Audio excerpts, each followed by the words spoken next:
Plumbers Union, pros and cons for a member and a contractor. So before I get started, this video is sponsored by the Trade Talks. This is our other YouTube channel that we are talking about all the trades: plumbing, electrical, roofing, HVAC, and yes, we'll even get into more. If you hadn't done it, jump over there and subscribe. We will leave a link down in the comments. And if you're here and haven't subscribed, please make sure you do and ring the bell before you leave so you don't miss out on anything. Plumbing Union member benefits. Being in the union, you get a great education. I used to be an instructor in Local 100, and being an instructor to me was such a very prideful thing. I got to come in and work with pipe fitters, welders, plumbers, coming up through the trades that literally joined in as an apprentice, and I was really lucky. I taught not just the introduction to blueprint reading, but also the advanced later, so I really did enjoy it. And what I learned is, by going to the instructor training program each year for the years that I went, there's some instructors across the United States that are phenomenal. There are some training centers that take their training to the next level. They want it to be college level type training and education, and they take it serious. They want to make sure that if you come through their doors, you come out being one of the best tradesmen that there is. There's a lot of training centers, combination or individual, meaning some are plumbers, some are just pipe fitter welders, some are combination that do plumbing, pipe fitting, welding, all the above, even HVAC technicians. And when you walk into a training center that does things right, man, it is something prideful. And when you meet those instructors and see the way they act, the way they talk about their students, the way they talk about their training centers, it is amazing. Make sure you stay till the end, and I'll tell you the 3 greatest things about being a member and a contractor in the union, and they're things you really want to know. So what are other benefits about being in the union? It's not just the training. 2 of the biggest benefits that the union has is the insurance, which is phenomenal, and a pension plan. Now, I started out open shop 17 years before I got in the union. That is one thing that makes being in the union very, very attractive. There's a retirement plan. After you've been in 30, 35 years, you can walk out with a full pension depending on where you're at. Walking out with that pension, knowing that you're going to bring home $2,000 or $3,000 a month, every month for the rest of your life, that's a great feeling. Now, open shop, that's normally something that's not ever talked about. The reason most open shop companies don't have a retirement plan, don't have a pension plan or anything like that. They may have a 401k, they may have benefits for you, but that is employee investment, maybe contractor matched, something like that. But the great benefits about being in the union are the training, the insurance, and the retirement plan. I wish that I could say it was representation from the union, but I'll talk more about that, about cons, here in a little bit. Oh heck, let's just talk about it now. So the plumbing member cons. Number 1, it's a very political game. They want to tell you exactly who you can vote for. I didn't vote for you. But this is obviously much bigger than my misgivings. So I will be 100% behind this effort, no matter how offensive I may find you. And it's really funny because I've heard them tell you who to vote for, and then they turn around after that person wins and says, man, we messed up by voting for them. Well, duh. Well, they told you what they were going to do beforehand, but you kept telling your people to vote for them anyway. And then when they did, they said, wow, I can't believe you did exactly what you said you would do. Well, that happens sometimes. So the cons. First of all, they're going to tell you what to do. Hey, this is who you need to vote for. This is how you need to think. This is how you need to act. Now, some of that's not always bad, but what if you're the one doing things right and the other people around you aren't?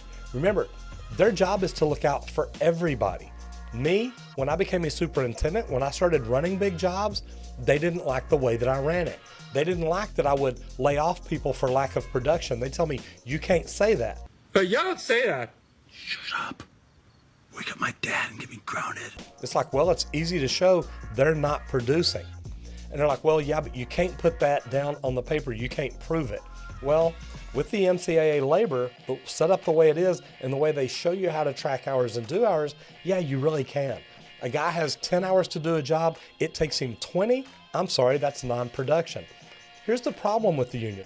The problem is they want to protect the members that are messing up instead of the people that are trying to do things right. That happens a lot. Don't get me wrong, I think there's great things about the union, but I think that if they fix the little things, they could be the most powerful union in the world. Other cons about the union, you can't look out for everybody equally. Meaning, I've had them get onto me because I tried running a job the right way.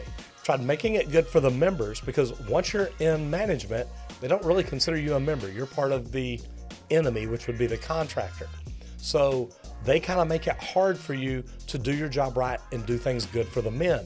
Because if you bend the rules a little bit and one man on your job is upset about it, he goes to the union and gets upset and complains. They come to you and tell you, hey, look, you can't do that. Even though 99 people on your job may have wanted it done that way. The rules are very cut and dry. And if you are one of those people, you follow everything by the rule. There is no gray area. There is no bending the rules to try to make things better. Then you're going to be okay. Now, what kind of person are you? Do you want everything perfect and right by the rules, or every now and then is it okay to do things to make it better for everybody?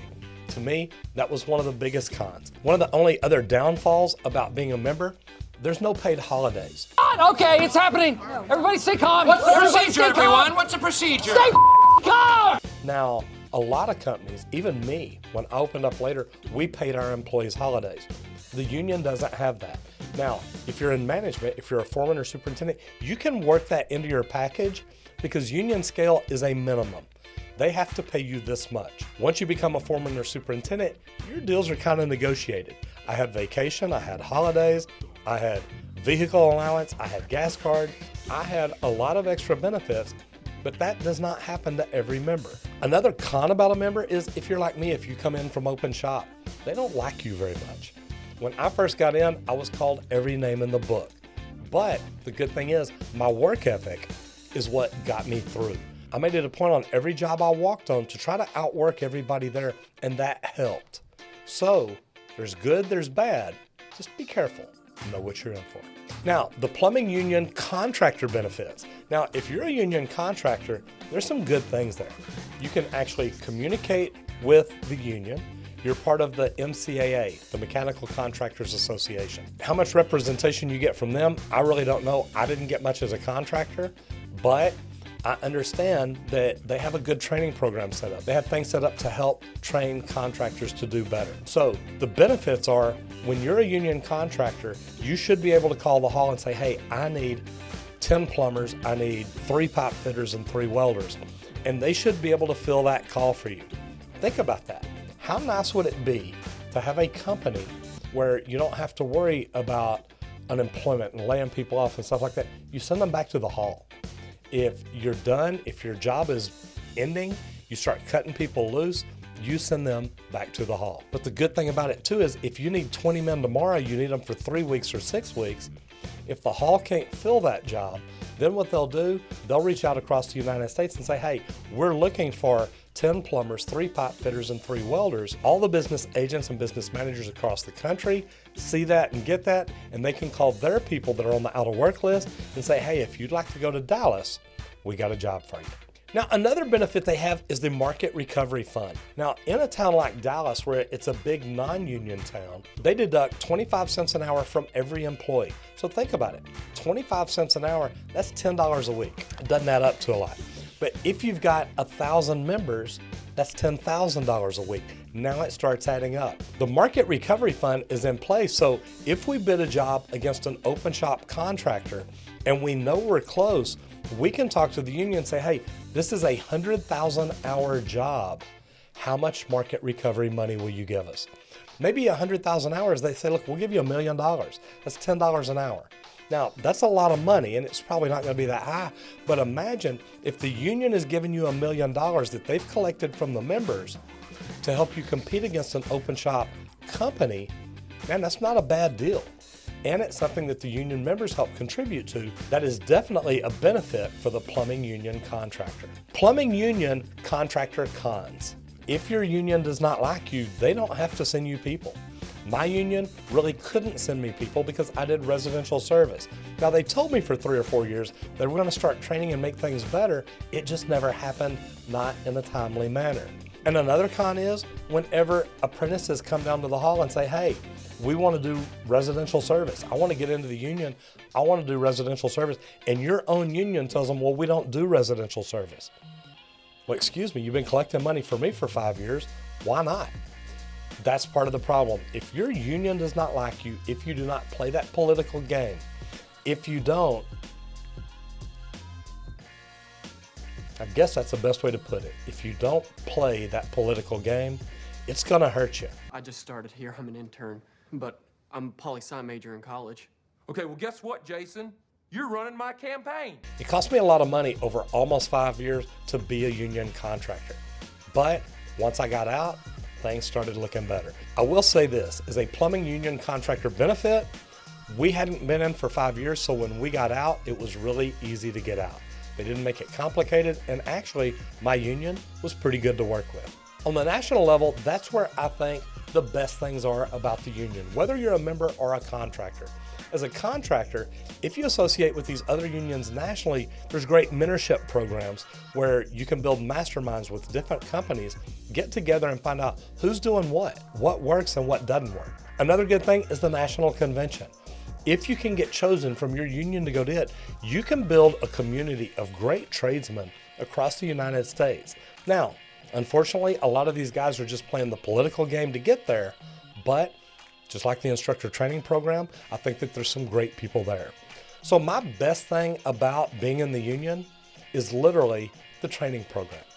Training programs got to be best because they're taking time to train their employees, train their members as they come up, and I think that's phenomenal. The other two things that really make it amazing are the insurance and the retirement plan. Insurance is phenomenal. When you're in the union, your insurance is paid for by the contractors, no matter how many dependents you have. To me, that's great. And think about the pension plan too. That's one thing that I was always worried about growing up working open shop. I knew there was no retirement plan. I've been in the trade for 40 years. I know plumbers that have worked open shop for 50 or 60 years because they can't quit. There is no retirement plan for them. They are gonna work right up till the day they die. Even if it takes forever! Forever! Forever! Now do me a favor, if you're in the union, do me a favor and leave me a comment down below and let me know, what do you think the best things are as a member and the best things are as a contractor? Also, if you're in the union, what are the worst things? Y'all probably see it different than me, but also if you're open shop, why aren't you in the union? What have you heard that's kept you out or made you just flat out not want to get in? Because when I first got in the union, I had a lot of questions I wasn't sure about, but I will tell you this. I am glad that I was in the union and that I was in it as long as I was, because when I turn 62, I have a nice retirement each and every month. Do me a favor, leave me a comment down below and let me know what you think. Remember, this video is sponsored by the Trade Talks. Jump over there, subscribe to that channel. Like I said, we don't have a video up yet, but they are coming soon. We've got tradespeople from across the country we're interviewing, open shop, union, service, new construction, residential, and commercial. I'm Roger Wakefield, lead AP, the expert plumber. I'll see you in the next video if you don't get flushed.